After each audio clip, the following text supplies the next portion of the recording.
Hi guys! Welcome to another episode of our vlog. And for today's video, tatalakayin nga natin what are the top 5 reasons why North Dakota is the best place to start your American dream. Stay tuned and find out.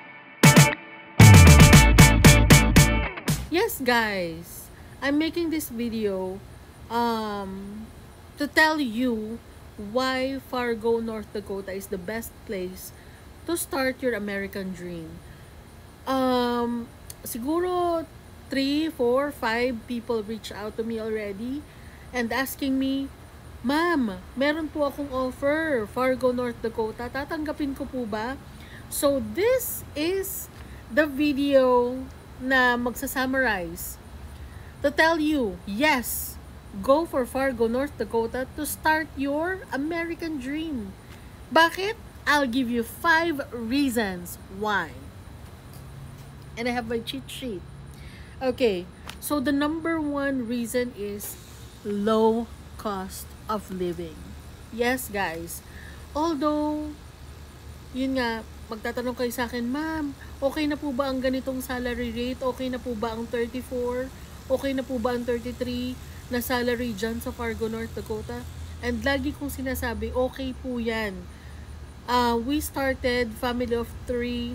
Ang initial offer ko sa kanila is, I think, $34. So, okay na yan to start a family. Yun nga lang, medyo tipid-tipid. Wala munang gastos, wala munang gala. And, lahat naman nagsastart sa mahirap, papunta sa paluwag. So, kaya-kaya nyo yan, mga sis. Comparing sa ibang state, mababa yung rent.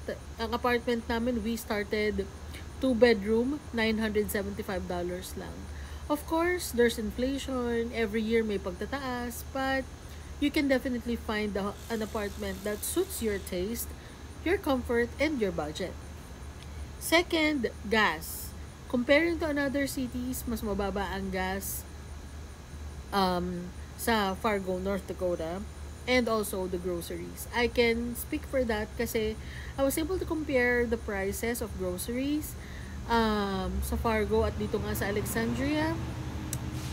And I can say na medyo mas mahal nga dito sa pinuntahan namin versus sa Fargo. So, yeah, I'll go for low cost of living. The second one reason why North Dakota is a good place to start your American dream is because it's a safe place. Guys, it's in the northernmost part of the USA. It has bitter winters and harsh summers as well. But napaka-safe ng lugar na yan. Siguro may mga times na naiiwan namin yung balcony namin na open while we're sleeping kasi mainit. But thank you Lord, pero wala talaga nangyaring masama. Walang nangyari sa amin na burglary, walang nangyaring alam mo yun, mas malaki ang chance na madukutan ka sa Manila versus sa Fargo. Yun na lang ang masasabi ko. And yung mga napapanood ko sa YouTube before nung nasa Dubai pa ako na Asian hate or yung bigla na lang alam mo yung sasampalin ka or walang ganun sa Fargo. So nakakatuwa lang kasi I felt safe sa lugar na yun. Para siyang Dubai. But of course, you can't do what you're doing sa Dubai, sa Fargo. You can't use your phone or laptop to reserve a seat, table, pero at least safe naman in general. Hindi ka naman nila basta sasaksakin na lang. Ganun. And then, number 3 is friendly people.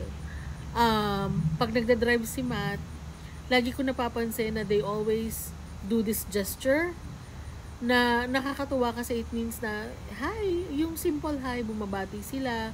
And,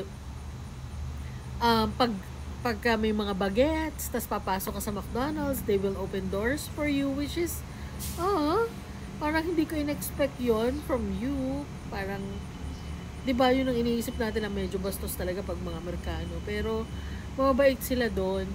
And they smile, they apologize if it's needed, they open doors for you. Wala lang, nakakatuwa lang. And for those who have children, safe naman yung mga schools. Wala naman ako narinig na gun shooting or anything na related sa school safety. And number 4, sa mga may dependents, especially their husbands or wives, na nag-iisip, ano kaya magiging trabaho ng asawa ko doon? Or may mga trabaho kaya? Huwag kayong matakot. There's a lot of jobs there. There's a lot of opportunities. Kayo na lang ang mamimili kung anong job yung gugustuhin nyo. It can be in healthcare. It can be in a welcome desk. It can be in any kind of any kind of facility, pero pwedeng nasa kayo, welcome desk, pwedeng call center, pwede din kayo CSSD. They are training people there to do CSSD jobs. Tawa ko, nagtrabaho siya sa Amazon before, and I can say na they have really good schedules kasi sila yung mamimili kung kailan kami off. So that's a good start. Amazon is a good start to earn salary. And kahit medyo mababa yung starting rate, at least nakakatulong na rin sa mga monthly bills, 'di ba? And they can socialize, they can form their friends, and 'di ba, medyo hindi makakaapekto sa moral nila na wala silang work and nasa bahay lang. And my last 5th reason why it is good to settle in Fargo, North Dakota is because of the good education for kids. So, meron sila dong University of North Dakota. There are 3 big universities there that you can choose from. And yun nga, libre ang elementary and high school. So, I think most places here in America, libre naman yung school. So, yun. And I think they are ranked as one of the best when it comes to education. So, huwag kayong matakot na piliin ang Fargo, North Dakota to start your American dream. I assure you na magiging maganda yung start nyo if you're gonna choose Fargo, North Dakota, or North Dakota in general. There's a lot of opportunities for your dependents. Kids are safe. So, I don't think there's any reason. Yun lang. Yung climate lang. Yung weather lang siguro yung magiging cons or magiging negative talaga. But, it's doable. You can layer up. You can watch my video on how I layer to get warm sa Fargo, North Dakota. So, thank you guys for taking your time watching my video. Until our next vlog!